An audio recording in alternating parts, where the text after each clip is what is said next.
Breaking news చూస్తున్నాం. ఇటు SIR పై సుప్రీంకోర్టులో ఎవరైతే ఫిర్యాదు చేశారో వాళ్ళందరికీ ఎదురుదెబ్బ. ఇప్పుడు సుప్రీంకోర్టు సంచలనమైన తీర్పునిచ్చింది. ఎస్ఐఆర్ని ఆపలేమని ధర్మాసనం తీర్పునిచ్చినట్టు తెలుస్తుంది. బీహార్ ఎన్నికల ముందు ఎస్ఐఆర్ ద్వారా దాదాపు 50 నుంచి 60 లక్షల ఓట్లని అక్కడ తీసేశారు. ఎవరి పేరు మీద అయితే 2-3 ఓట్లు ఉండడం, ఇటు బంగ్లాదేశ్కి సంబంధించి కొంతమంది ఇమిగ్రెంట్స్ ఎవరైతే ఓటు తీసుకున్నారో వాళ్ళ ఓట్లు తీసేయడం, అలాగే డిఫరెంట్ కాన్స్టిట్యున్సీల్లో కావచ్చు వేరే వేరే చోట డూప్లికేషన్స్ ఉండడం, మొత్తానికైతే ఈ ఓట్ల లెక్కింపు ఖచ్చితంగా చేయాలి, దాంట్లో సరిలేని ఓట్లను తీయాలన్న ఉద్దేశంతోనే కేంద్ర ప్రభుత్వం ఎస్ఐఆర్ని తీసుకొచ్చింది.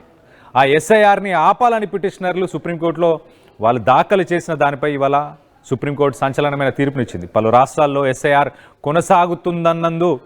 కొనసాగుతూనే ఉంటుంది, దానికి స్టే ఇవ్వలేము అని చెప్పేసి సుప్రీంకోర్టు తేల్చి చెప్పేసింది. దీనిపై వివరణ ఇవ్వాలని ఈసీకి కూడా సుప్రీంకోర్టు ఆదేశాలను కూడా జారీ చేసింది. ఇటు ఫేజ్ 2 గురించి మనం ఒకసారి మాట్లాడుకుంటే కనుక ఫేజ్ 2లో 12 రాష్ట్రాల్లో ఓటరు జాబితా సవరణ చేపట్టాలని ఈసీ డెసిషన్ తీసుకుంది. ఇప్పుడు ఎస్ఐఆర్ని ఆపాలంటూ పిటిషన్ దాఖలు చేసింది అఖిలపక్షం. ఖచ్చితంగా ఎస్ఐఆర్ని ఆపాలని వీళ్ళంటున్నారు ప్రతిపక్షాలు. ఇటు ఎస్ఐఆర్ని ఆపాల్సిన అవసరం లేదు, దాన్ని కొనసాగించాలి, ఎస్ఐఆర్ని ఓటర్ జాబితాని సవరణ చేస్తేనే కదా అవసరం లేని ఓట్లు, లేకపోతే డూప్లికేట్ ఓట్స్, లేకపోతే అలాగే మిస్టేక్స్ కావచ్చు, ఇవన్నీ కూడా తొలగించవచ్చు.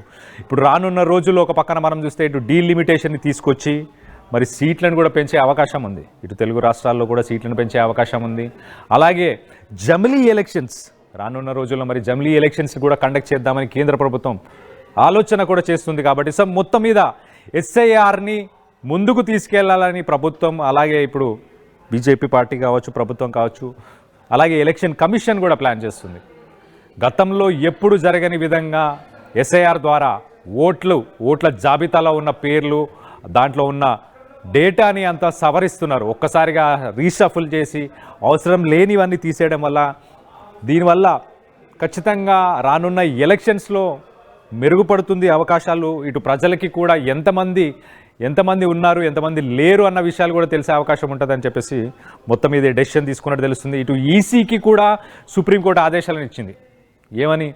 ఎస్ఐఆర్కి సంబంధించి ఫేజ్ 2లో 12 రాష్ట్రాలను చేయబోతున్నారు కదా, దానికి సంబంధించి వివరణ ఇవ్వండి, ఎందుకు ఆపకూడదు అన్నదానికి కూడా స్టేట్మెంట్స్కి సంబంధించి కూడా ఈసీ నుంచి కూడా కొన్ని స్టేట్మెంట్స్ని అయితే ఇటు సుప్రీంకోర్టు అడుగుతుంది.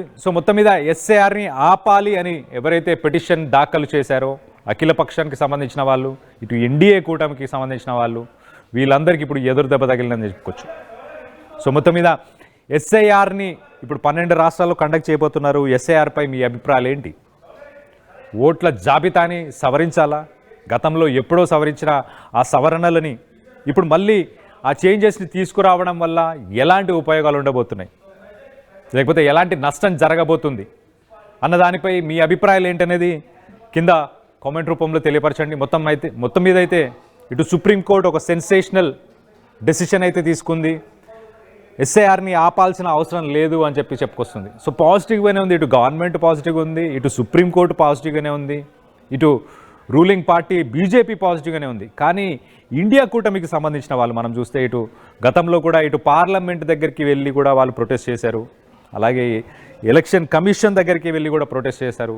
ఇది రాజ్యాంగబద్ధంగా కరెక్ట్ కాదు, దీన్ని ఖచ్చితంగా ఆపాలని చెప్పారు. ఇటు బీహార్ ఎన్నికల కంటే ముందు దాదాపు 50 నుంచి 60 లక్షల పైవేడి ఓట్లని అక్కడ తొలగించారు. అదంతా అక్కడ ఎలక్షన్స్ గెలవడానికి ప్రభుత్వం చేస్తున్న పని. ఈసీ సక్రమంగా తన పని చేయట్లేదు అని చెప్పేసి రాహుల్ గాంధీ కావచ్చు, మల్లికార్జున్ ఖార్గే కావచ్చు, అలాగే ఇతరులు ఇండియా కూటమికి సంబంధించిన నాయకులు వీళ్ళందరూ కూడా చెప్పడం జరిగింది. మొత్తం మీద ఇప్పుడు వాళ్ళందరికీ ఒక పెద్ద షాక్ అని చెప్పుకోవాలి. ఇండియా కూటమికి, ఎస్పెషల్లీ ఇటు కాంగ్రెస్ పార్టీకి సంబంధించి, కాంగ్రెస్ పార్టీతో పాటు అలయన్స్ ఉన్న పార్టీలందరికీ ఇప్పుడు ఒక పెద్ద షాక్ అని చెప్పుకోవచ్చు.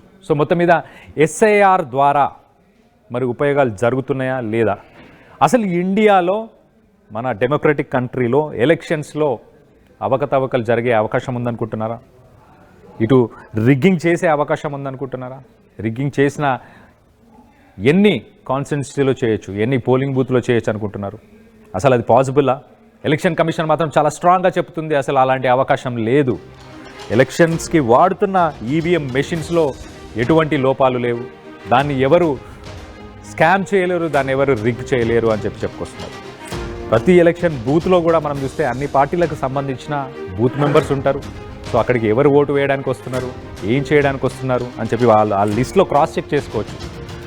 ఆ పర్సన్ ఆ లొకాలిటీకి సంబంధించి లేకపోతే ఆ కాన్స్టిట్యున్సీకి సంబంధించకపోతే వెంటనే వాళ్ళని బయటికి పంపించే అవకాశం కూడా ఉంటుంది.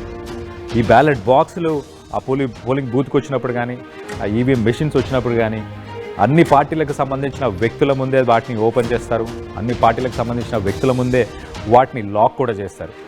ఇంత పగడ్బందీగా మేము ఎలక్షన్స్ని రన్ చేస్తున్న సమయంలో ఇప్పుడు ఎస్ఐఆర్ చేపట్టొద్దు అని ఎందుకు చెప్తున్నారు అని ఇటు ఎలక్షన్ కమిషన్ కూడా వాదిస్తుంది. గతంలో కూడా ఇటు ఇండియా కూటమికి సంబంధించి వాదనలని తోసిపుచ్చింది.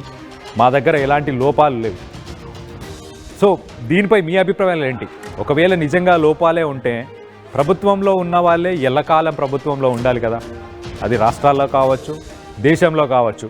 సో ప్రభుత్వాలు ఎందుకు మారుతున్నాయంటే ప్రజల తీర్పుని ఎలక్షన్ కమిషన్ కరెక్ట్గా క్లియర్గా చూపించగలుగుతుంది కాబట్టే మారుతున్నాయని అభిప్రాయపడుతున్నారు ఎక్కువ మంది. సో దీనిపై మీరేమనుకుంటున్నారు? మీ అభిప్రాయాలు ఏంటి? ఎస్ఐఆర్ని కొనసాగించాలా? ఎస్ఐఆర్ ద్వారా ఏమన్నా అవకతవకలు జరిగే అవకాశం ఉందా? లేకపోతే ఎలక్షన్స్ సక్రమంగా జరిగే అవకాశం ఉందా? రానున్న రోజుల్లో ఇటు జమిలీ ఎలక్షన్స్ కావచ్చు, అలాగే రానున్న రోజుల్లో డీలిమిటేషన్ కనుక చేస్తే ఎక్కువ శాతం ఇటు ఎమ్మెల్యే ఎంపీస్ సీట్లు కాన్స్టిట్యున్సీలు కూడా పెరిగే అవకాశం ఉంటుంది. సో మొత్తం మీద దీనిపై మీరేమనుకుంటున్నారు? మీ అభిప్రాయాలను కింద కామెంట్ రూపంలో తెలియపరచండి. అలాగే